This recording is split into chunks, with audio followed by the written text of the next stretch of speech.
Bienvenue dans une histoire qui explore les profondeurs de la mémoire et le poids de l'oubli. C'est le récit de Marie, une femme confrontée à la maladie insidieuse qui consume son père, Jean. Une histoire d'amour, de souvenirs et de la force inébranlable des liens familiaux. Le quotidien de Marie et Jean, le soleil matinal, file très doucement à travers les rideaux, peignant des motifs de lumière et de poussière dans la cuisine. Marie, la quarantaine, les traits tirés par une fatigue qui semblait s'être installée en elle, s'affairait avec une routine devenue trop familière. Ses mains préparaient les médicaments de son père, Jean, un homme de 70 ans dont le regard, autrefois si vif, était désormais perdu dans un vide insondable. Il était assis dans son fauteuil roulant, au bout de la table, ses mains tremblant légèrement, témoin silencieux de la maladie qui le rongeait. « Voilà, papa. Tes médicaments » dit Marie d'une voix douce, mais où l'on pouvait déceler une lassitude profonde. Jean ne répondit pas, son regard fixé sur un point invisible de la table. Un soupir s'échappa des lèvres de Marie, alors qu'elle posait les pilules et un verre d'eau devant lui. Jean tendit une main hésitante vers le verre, mais son geste était maladroit, presque étranger. Il saisit un crayon posé à côté du verre, le plongea dans l'eau, puis porta l'autre extrémité à sa bouche, comme s'il s'agissait d'une paille.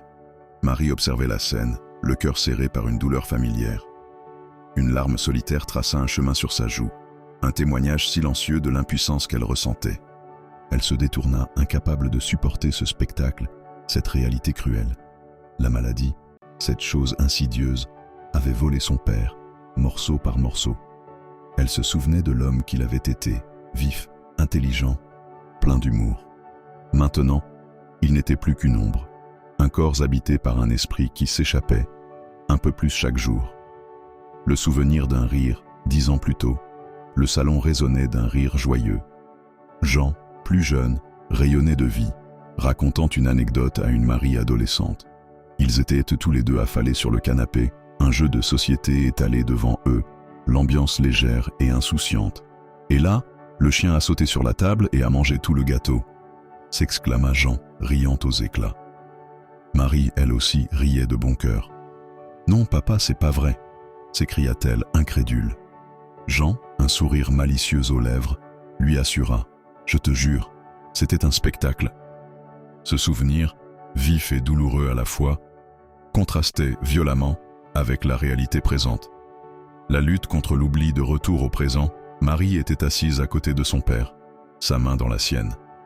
Elle lui parlait, même si elle savait au fond d'elle qu'il ne la comprenait pas vraiment.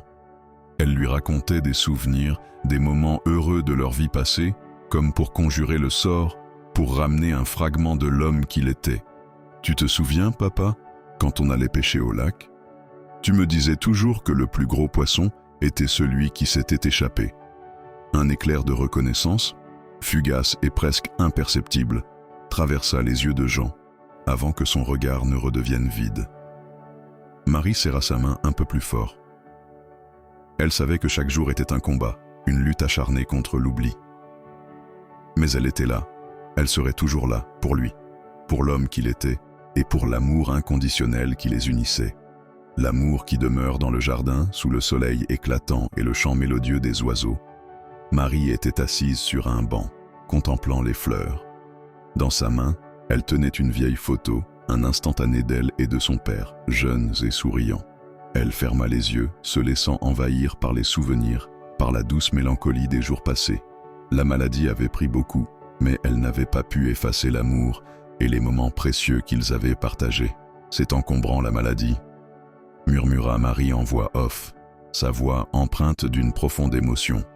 Ça s'immisce partout, ça vire le corps cul par-dessus tête et l'esprit sang dessus-dessous.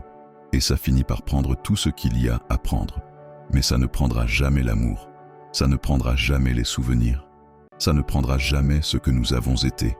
Et dans ce murmure, il y avait une force inébranlable, une promesse silencieuse que, malgré le poids de l'oubli, l'amour et les souvenirs perdureraient, à jamais gravés dans le cœur. Conclusion. Cette histoire est un témoignage de la résilience de l'esprit humain face à l'adversité et de la puissance de l'amour familial qui transcende les épreuves les plus difficiles. Elle nous rappelle que même lorsque la mémoire s'estompe, l'essence de ce que nous avons été et les liens qui nous unissent demeurent.